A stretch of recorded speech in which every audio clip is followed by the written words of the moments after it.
Our group presentation today is on acceptance and commitment therapy, better known as ACT. Our group members are Lizzie Wakai, Colleen Seward, and myself, Rick Michelotti. ACT is a mindfulness-focused behavior therapy.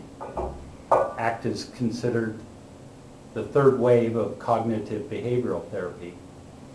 Within this focused approach, it has been shown to be effective among a wide range of clinical conditions, those being chemical dependency, trauma therapy, and mental health.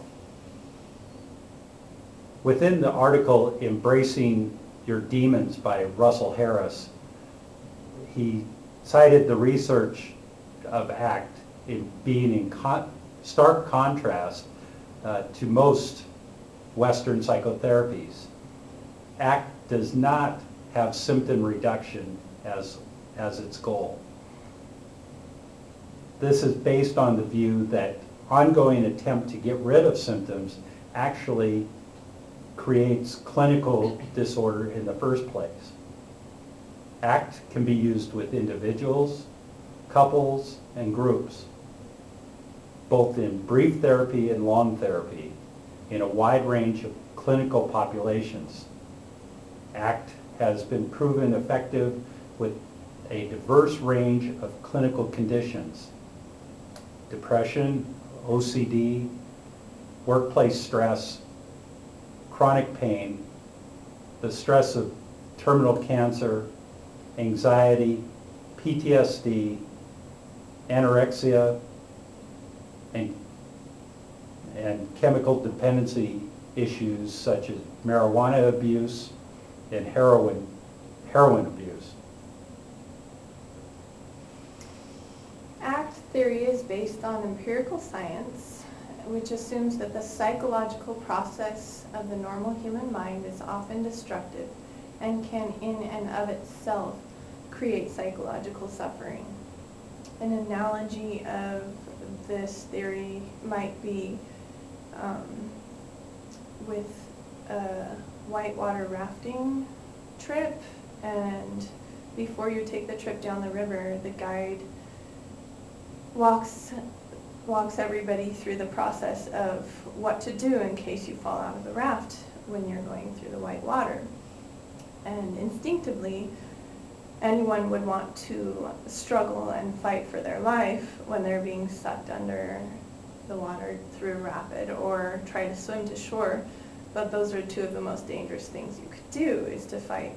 You would want to lay on your back and flow downriver with your feet facing downriver and flow through it. And just like life, nobody wants to be uncomfortable, in pain, or not liking themselves. So this basically suggests that instead of fighting what you're feeling, to just allow it to flow through you, and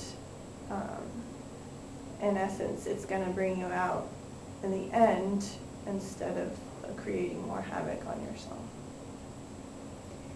ACT interventions focuses on two main processes: developing acceptance of unwanted private experiences which are out of our personal control, which is what Lizzie was just talking about. Naturally, you'd want to fight the experience of being sucked underwater, but in reality, if you can just accept and let those fears go and just float down the river, you're going to wind up much safer. The second being commitment and action towards living a valued life. There are 6 core principles of ACT. Cognitive diffusion, learning to perceive thoughts, images, memories, and other cognitions as they are and nothing more. Acceptance, making room for unpleasant feelings, sensations, urges, and other private experiences, allowing them to come and go without struggling with them, running from them, or giving them undue attention. Contact with the present moment, bringing fullness to the here and now, experiencing with openness, interest, and receptiveness. The fourth is the observing self, assessing a transcendent sense of self, a continuity of consciousness that is unchanging, ever-present, and impervious to harm. Fifth is values, clarifying what's important to you, what's deep in your heart, what kind of person do you want to be, what is significant and meaningful to you. And finally, commitment to committed action, setting goals, guided by your values, taking effective action to achieve them.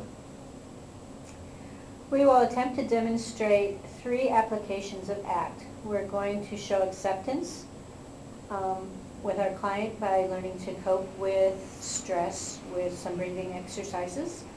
We are going to set an overall goal, so when our client finishes services with us, that goal will be either attainable or met, and do that by establishing their values, what is most important to them.